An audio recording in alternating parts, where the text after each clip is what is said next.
So real estate బాధితులు sir, అంటే వాళ్ళు మేము ఇన్వెస్ట్ చేసినాం, మేము ఇట్లా సెలబ్రిటీస్ కూడా దాన్ని అడ్వర్టైజ్ చేయడం వల్ల మేము నమ్మి, అంటే వాళ్ళ పేర్లు అవసరం లేదు కాబట్టి మీకు తెలిసే ఉంటుంది సెలబ్రిటీస్ అంటే ఎవరు చేస్తున్నారు అనేది. వాళ్ళు అడ్వర్టైజ్మెంట్ ఇస్తుంటే మేము నమ్మి అక్కడ ఫ్లాట్ కొనుక్కున్నాం, లేకపోతే అక్కడ ఇన్వెస్ట్మెంట్ చేసి మేము మోసపోయినా ఇప్పుడు మేము బాధితులం అని చెప్పేసి ఫీలింగ్లో ఉంటారు. ఇప్పుడు మరి వాళ్ళు మోసపోయారు, వాళ్ళు ఇన్వెస్ట్మెంట్ చేసి వాళ్ళ డబ్బులన్నీ కోల్పోయారు అని అనుకుంటే మరి వాళ్ళ పరిస్థితి ఏంటి సార్ తర్వాత, ఒకవేళ లాస్లో ఉంటే? ఎప్పుడైనా కానీ చాలా మంది ఏం చేస్తారంటే మన ఇండియాలో మరీ ముఖ్యంగా ఎమోషన్తో కొంటారు చాలా మంది. ఓకే, లాజిక్స్ పక్కన పెట్టేసి ఎమోషన్ కొనే వాళ్ళు చాలా ఎక్కువ మంది ఉంటారు. సో ప్రాపర్టీలో ఇన్వెస్ట్మెంట్ చేయడం మంచిది, ప్లాట్లు కానీ ఫ్లాట్లు కానీ విల్లాస్ కానీ ఏదైనా కొనొచ్చు, తప్పులేదు, కొనాలి. కానీ ఒక హీరోయిన్ వచ్చి ఇక్కడ కొనండి మంచిగా ఉంటుంది అనగానే, ఒక హీరో వచ్చి ఈ డెవలపర్ దగ్గర కొనండి, ఈ ఏజెన్సీ దగ్గర కొనండి, ఈ బిల్డర్ దగ్గర కొనండి అనగానే చాలా మంది పరిగెడుతుంటారు. అంటే మా హీరో వచ్చింది ఆడ స్క్రీన్ మీద. ఒకటి గుర్తుపెట్టుకోండి, ఆయన వర్క్ ఏంటి, వచ్చి అడ్వర్టైజ్మెంట్ మాత్రమే. ఆయనకి గజం ఏంది, దాంట్లో ఫీట్ ఏంది, ఆ ఏరియా డెవలప్మెంట్ ఏంది, ఏం తెలియదు. ఆయనకి తెలిసింది ఏంది, కాంట్రాక్ట్ ఒకటే, ఇంత డబ్బులు ఇస్తున్నాము, ఇంత యాడ్ చేయాలి, ఇవి వాళ్ళ రూల్స్, వాళ్ళ టర్మ్స్ అండ్ కండిషన్స్ ఉంటాయి అంతే. సో ఆయన అడ్వర్టైజ్మెంట్ చేసిపోతాడు, కొనాలా వద్ద అది మీ డిసిజన్ ఎప్పుడైనా సరే. సో హీరోలు వచ్చినంత మాత్రాన క్లియర్గా ఉంటాయి, హీరోయిన్లు వచ్చినంత మాత్రాన, యాంకర్లు వచ్చినంత మాత్రాన, పెద్ద పెద్ద సెలబ్రిటీలు వచ్చినంత మాత్రాన అన్ని క్లియర్ ఉంటాయంటే రాంగ్ అది. ఓకే.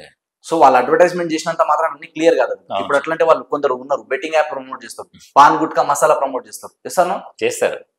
కాబట్టి మనం గుర్తించాల్సింది ఏంటంటే, ఒకరు అడ్వర్టైజ్మెంట్ చేస్తే మంచిది, ఓకే హీరో చేస్తున్నారు, కొనాలనుకుంటున్నారు, మంచిదే. కానీ అడ్వర్టైజ్మెంట్లు చూసిన తర్వాత మనం డీటెయిల్ గా ఇన్ఫర్మేషన్ తెలుసుకోకుండా ఇన్వెస్ట్మెంట్ చేయొద్దు. ఫస్ట్ ఇంపార్టెంట్, ఎక్కడ మనం ఇన్వెస్ట్మెంట్ చేసినా సరే లీగల్ వెరిఫికేషన్ అనేది చూసుకోవాలి. ఓకే. లీగల్ వెరిఫికేషన్ అంటే ఏంది, లింక్ డాక్యుమెంట్స్ క్లియర్ గా ఉన్నాయా లేదా, తర్వాత ఈసీ డాక్యుమెంట్, ఇన్కంబరెన్స్ సర్టిఫికేట్ అంటారు, క్లియర్ ఉందా లేదా, రెరా సర్టిఫికేట్ ఉందా లేదా, రెరా అప్రూవ్డ్ ఉందా లేదా. ఒకవేళ ప్రాపర్టీస్ లో ప్లాట్స్ లో ఇన్వెస్ట్మెంట్ చేస్తే ఐదర్ హెచ్ఎండిఏ గానీ డిటిసిపి గానీ అప్రూవ్డ్ ఉన్నాయా లేదా, నాలా కన్వర్షన్ ఉందా లేదా, దీంట్లో ఎంఓయూలు కానీ సేల్ ఆఫ్ అగ్రిమెంట్ కానీ ఇవన్నీ కూడా క్లియర్ గా ఉన్నాయా లేదా చూసుకోవాలి. దాని తర్వాత నెక్స్ట్ ఏంటంటే, ఈ ప్రాపర్టీ డెవలపర్స్ ఇవన్నీ ఎప్పటి వరకు కంప్లీట్ చేసి ఇస్తారు, ఎప్పుడు హ్యాండ్ ఓవర్ చేస్తారు. మరీ ముఖ్యంగా అయితే ఫ్లాట్స్ కానీ, ఇండిపెండెంట్ హౌస్ కానీ, విల్లాస్ కానీ, వీటికి ఒక డ్యూరేషన్ ఉంటుంది, టైం పీరియడ్ ఉంటుంది. ఇది ఎప్పుడు వరకు హ్యాండ్ ఓవర్ చేస్తారు, ఇవి చూసుకోవాలి. దీని తర్వాత గతంలో ఆ బిల్డర్ కానీ, ఆ డెవలపర్ కానీ ఇంకేమైనా డెవలప్మెంట్లు చేశారా లేదా, ఇంతకు ముందు ఏమైనా ప్రాజెక్టులు చేశారా లేదా, ఆ బిల్డర్ కి మార్కెట్ లో రెప్యుటేషన్ ఎలా ఉంది, క్రెడిబిలిటీ ఉందా లేదా అన్న చెక్ చేసుకోవాలి. కొనేటప్పుడు గవర్నీ మాకు ఎందుకు సార్ అనుకోవద్దు, బిల్డర్ ఎట్లుంటేది, ప్రాపర్టీ ఉంటుంది అలా అనుకోవద్దు. తర్వాత లొకేషన్ కూడా చూడాలి.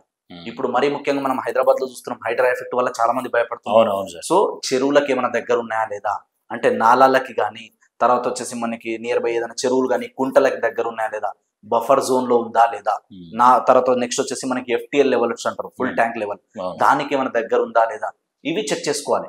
ఇక ఇవన్నీ చూసుకున్న తర్వాత అప్పుడు మనకి రైట్ ఉంది. తర్వాత వచ్చేసి ప్రైమ్ లొకేషన్, అంటే సరౌండింగ్ స్కూల్స్ కానీ, కాలేజెస్ కానీ, హాస్పిటల్స్ కానీ, బ్యాంకులు కానీ, ఇవన్నీ ఎంత డిస్టెన్స్ లో ఉన్నాయి, ఎమ్యూనిటీస్ అన్న చూసుకోవాలి. తర్వాత కనెక్టివిటీ అనేది చాలా ఇంపార్టెంట్. అంటే ఎక్కడైతే రోడ్లు ఉంటాయో అక్కడ కొనాలి. ఫస్ట్ రోడ్ ట్రాన్స్పోర్టేషన్ మంచిగా ఉండాలి. తర్వాత వచ్చేసి రైలు ఉంటే రైలు లేదా ఎయిర్పోర్ట్, ఇట్లా 3 కనెక్టివిటీస్. ఎందుకంటే ఇప్పుడు హైదరాబాద్ లో అయితే మనకి సీ పోర్ట్ లేదు కాబట్టి ఉన్న 3 ఎక్కడ దగ్గర ఉన్నాయి, లేదా కనీసం 2 ఎక్కడ దగ్గర ఉన్నాయి, సిటీకి ఎంత దగ్గర ఉన్నాయి, ఏ డైరెక్షన్ లో ఎక్కువ గ్రోత్ వస్తుంది, ఇప్పుడు అలాంటి డైరెక్షన్ లో ఇన్వెస్ట్మెంట్ చేయాలి. తర్వాత వచ్చేసి ఏంటంటే, ఎప్పుడు కూడా ఒక మార్కెటింగ్ అసోసియేట్ కానీ, లేదా ఒక రియల్ ఎస్టేట్ ప్రొఫెషనల్ కానీ వీళ్ళ సపోర్ట్ తీసుకొని వెళ్ళాలి. ఎందుకంటే ప్లాట్, రూట్, రేట్ అనేది ఎవరైనా చెప్తారు మీకు, కానీ దాంట్లో ఇన్సైట్స్ ఏమున్నాయి, ప్లస్లు ఏమున్నాయి, మైనస్లు ఏమున్నాయి, ఒక రియల్ ఎస్టేట్ ఏజెంట్ లేదా ఒక ఎక్స్పర్ట్ మాత్రమే చెప్పగలుగుతారు. సో లీగల్ ఒపీనియన్ తీసుకోవాలి. పలానా డెవలపర్ దగ్గర కానీ, పలానా ప్రాజెక్ట్ లో మనం ఇన్వెస్ట్మెంట్ చేయాలనుకున్నప్పుడు లీగల్ ఒపీనియన్ తీసుకోవాలి. కొందరు రెప్యూటెడ్ బిల్డర్స్ ఉంటారు, వాళ్ళ దగ్గర మనం ఆ లీగల్ వెరిఫికేషన్ చేయాల్సిన పని కూడా ఉండదు కొన్నిసార్లు. ఎందుకంటే వాళ్ళు మార్కెట్ లో 100 ప్రాజెక్ట్స్ చేసిన వాళ్ళు ఉంటారు. సో అలాంటి వాళ్ళు ఏంటంటే, వాళ్ళు స్టార్టింగ్ డే 1 నుంచి వచ్చి చిన్న లెవెల్ నుంచి పెద్దగా గ్రో అయినప్పుడు, ఏ బిజినెస్ మ్యాన్ కూడా ఒక స్థాయికి వచ్చినాక ఇంటెన్స్ గా మోసం చేయాలని ఎవరు అనుకోరు. కొన్నిసార్లు తెలిసిదలో చిన్న చిన్న మిస్టేక్స్ అయితే కానీ కావాలని ఎవరు పెద్దగా చేయరు. కాబట్టి మనం ఏంటంటే, పెద్ద పెద్ద రెప్యూటెడ్ బిల్డర్స్ ఉన్నప్పుడు కొన్నిసార్లు నమ్మొచ్చు, కానీ చిన్న చిన్న కంపెనీస్ దగ్గర వెళ్ళినప్పుడు మనకి ఏదైనా డౌట్ ఉంటే వాళ్ళ దగ్గర ఈ డాక్యుమెంట్స్ అన్ని అడిగితే వాళ్ళు ఇస్తారు. అవి తీసుకున్న తర్వాత ఒక 5,000 10,000 ఎంతో కొంత ఛార్జ్ చేసి, కొందరు రియల్ ఎస్టేట్ ఎక్స్పర్ట్స్ ఉంటారు మాలాంటి వాళ్ళు, మేము సజెషన్ ఇస్తాం, లేదా అడ్వకేట్స్ కానీ రియల్ ఎస్టేట్ లో ఎవరైతే లీగల్ గా సర్వీసెస్ ఇస్తారో అలాంటి వాళ్ళ దగ్గర ఒపీనియన్ తీసుకొని అప్పుడు ఇన్వెస్ట్మెంట్ చేయాలి. ఎందుకంటే కొందరు ఏంటంటే ఇలా రంగురంగుల జెండాలు ఉంటాయి, ఒక్కడ వేసినప్పుడు ఏంటంటే ధూమ్ ధామ్ చక్క అచ్చకు ఉంటుంది, రంగు ఢంగు ఉంటుంది వేసినప్పుడు.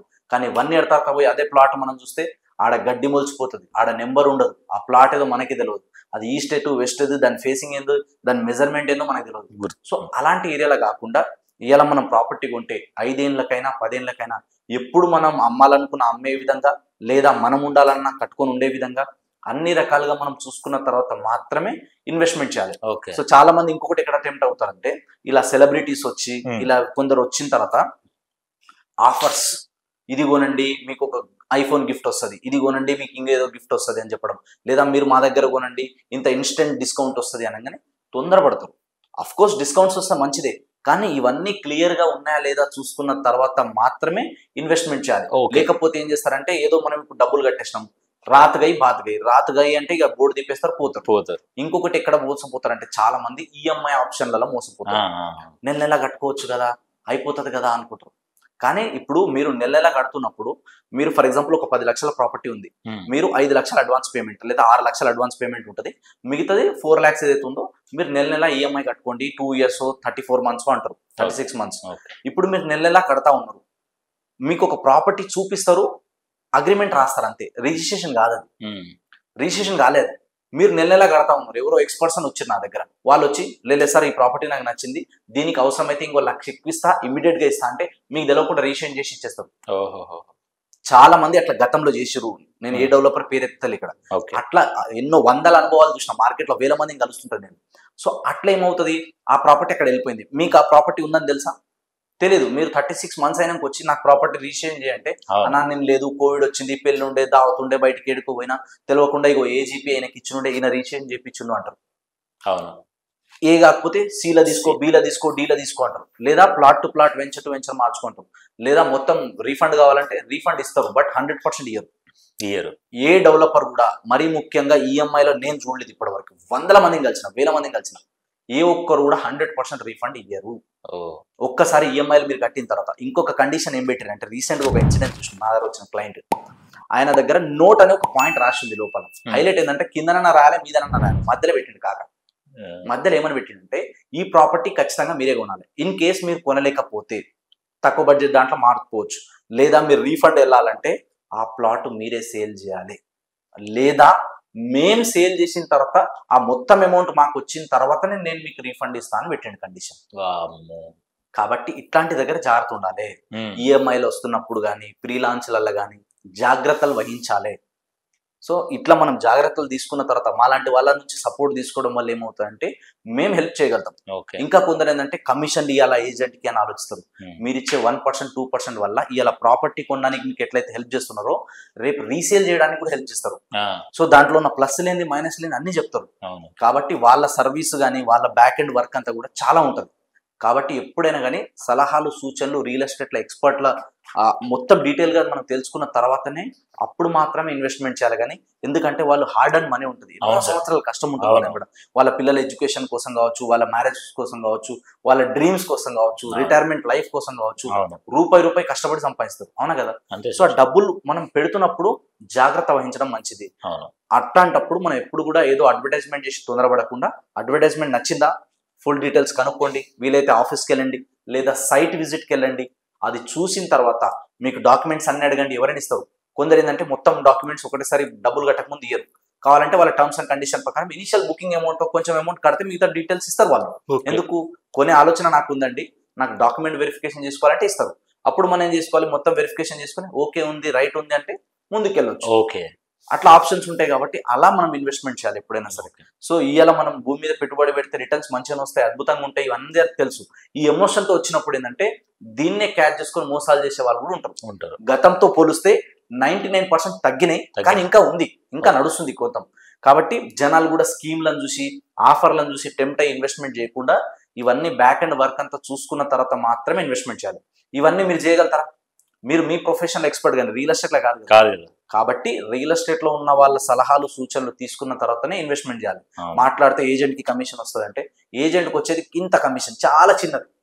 ఇలా మీ వల్ల ఒక ప్రాపర్టీ సేల్ చేసి 50,000 1,00,000 రూపాయలు ఒక ఏజెంట్ వచ్చింది అనుకుందాం. కానీ ఇదే ప్రాపర్టీ రేపు ₹1,00,00,000 2,00,00,000 అయినప్పుడు ప్రాఫిట్ అయినప్పుడు ఆయనకి ఏమైనా ₹1,00,000 రిటర్న్ ఇస్తారా? అసలు ఇయర్ కదా. కాబట్టి అంటే డైరెక్ట్లీ ఆర్ ఇండైరెక్ట్లీ మీ మంచి కోరే వ్యక్తి ఎవరైనా ఉన్నారంటే రియల్ ఎస్టేట్ ఎక్స్పర్ట్. ఏ ప్రొఫెషన్లో అయినా డబ్బు ఎప్పుడు వస్తుందో నాకు తెలియదు, కానీ రియల్ ఎస్టేట్ లో ఎప్పుడు బాగా డబ్బులు వస్తాయంటే అందరూ డబ్బు సంపాదించాలి దేవుడా. ప్రతి ఒక్క డెవలపర్, ప్రతి ఒక్క బిల్డర్, ప్రతి ఒక్క ఏజెంట్, నేను కూడా కోరుకునేది ఒకటి, ప్రపంచంలో అందరూ బాగా డబ్బు సంపాదించాలి. ఆ డబ్బులు సంపాదించిన వాళ్ళందరూ తీసుకొచ్చి మా దగ్గర ఇన్వెస్ట్మెంట్ చేయాలని కోరుకుంటున్నాను. సూపర్. ఎందుకు? వాళ్ళు సంపాదిస్తేనే, వాళ్ళు హ్యాపీగా ఉంటేనే కదా మేము హ్యాపీ. కాబట్టి వాళ్ళు సంపాదించాలని కోరుకునే వ్యక్తులు రియల్ ఎస్టేట్ ఏజెంట్.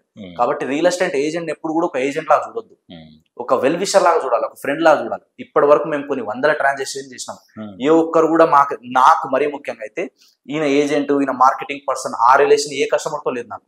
ప్రతి ఒక్కరు కూడా ఒక తమ్ముడు లాగా, ఒక ఫ్రెండ్ లాగానే చూస్తారు. వాళ్ళ ఇంట్లో ఏ ఫంక్షన్ ఉన్నా, వాళ్ళకి సంబంధించిన ఏ దావత్లు ఉన్నా, ప్రతి చోట ప్రతిసారి మాకు ఇన్విటేషన్స్ వస్తాయి. ఎందుకు అట్లా అంటే మేము వాళ్ళతో ఉండే సర్వీస్ అలా ఉంటది, వాళ్ళకి ఇచ్చే సపోర్ట్ అలా ఉంటుంది. కాబట్టి మనకి సర్వీస్ కరెక్ట్ గా ఇస్తున్నారా లేదా, లీగల్ గా అన్ని సపోర్ట్ ఇస్తున్నారా లేదా, అన్ని రకాలుగా హెల్ప్ చేస్తున్నారా లేదా, ఇవి చూసుకొని ఒక రైట్ ప్రొఫెషనల్ ని హైర్ చేసుకొని ఒక ప్రొఫెషనల్ త్రూ మనం ఇన్వెస్ట్మెంట్ చేయగలిగితే ఎలాంటి ఇబ్బందులు లేకుండా హాయిగా రిలాక్స్ గా కూర్చోవచ్చు. ఓకే. సో ఇది మాత్రం ఎప్పుడు కూడా ఒక ఏజెంట్ సలహాలు తీసుకొని వెళ్ళాలి. అడ్వర్టైజ్మెంట్లు చూసి, ఆఫర్లు చూసి టెంప్ట్ అయి మాత్రం తొందరపడి కొనొద్దు. ఇది నేను ఇచ్చే చిన్న సలహా. అందరూ పాటించాలని రూల్ లేదు, బట్ నాకున్న ఎక్స్పీరియన్స్ తో చెప్తున్నాను. Okay sir, thank you sir, thank you so much.